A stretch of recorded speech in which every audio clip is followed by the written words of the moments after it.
So, boy, when you travel, you got all kinds of stuff that happens. I want to start today, or this morning, as a continuation from yesterday. The other thing that I wanted to point out is there's going to be a little bit of a shift this afternoon. I was going to talk about the master lease option. We mentioned it a little bit yesterday, but I'm going to switch that a little bit.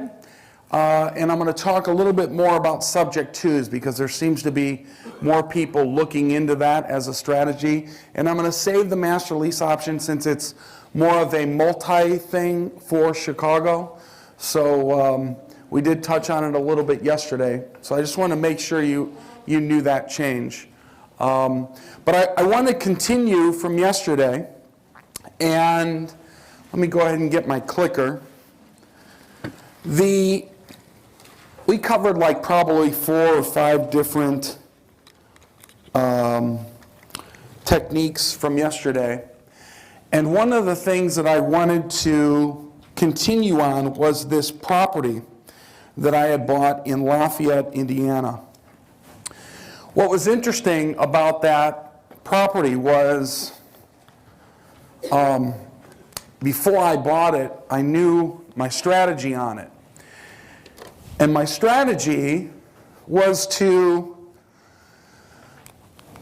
massively increase the value of that property. And I knew ahead of the game why I wanted, what I was going to do with it. So I was okay with going higher with my offer price.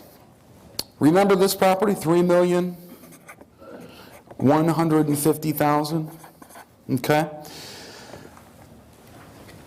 I structured an 80-10-10.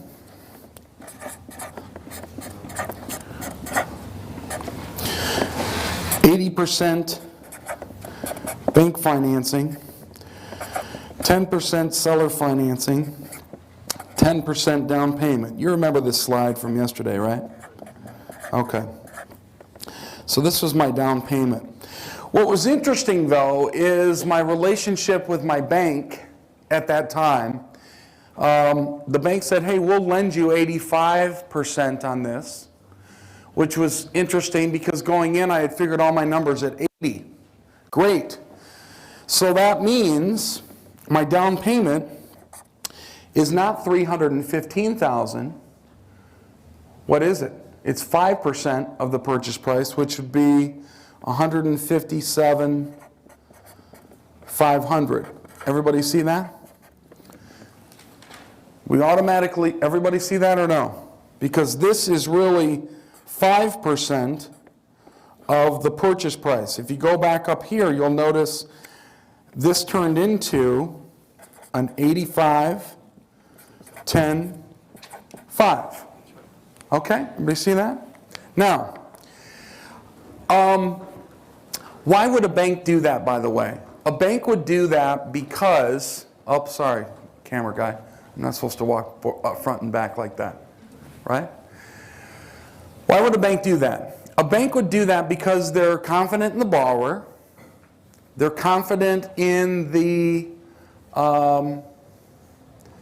property, that it covers debt adequately, things like that. So I had a lot of things going for me. Today, in today's world, do they do 85? Probably not today, but they're starting to do more 80s. So the market is unthawing a little bit. Will they do 85s again? Yes, absolutely. It may take a little bit, but they will. But this is what I wanted to point out. From this, I had credits. Now, this segment, we're talking about seller financing, this middle part here, and they did hold 10% back for me.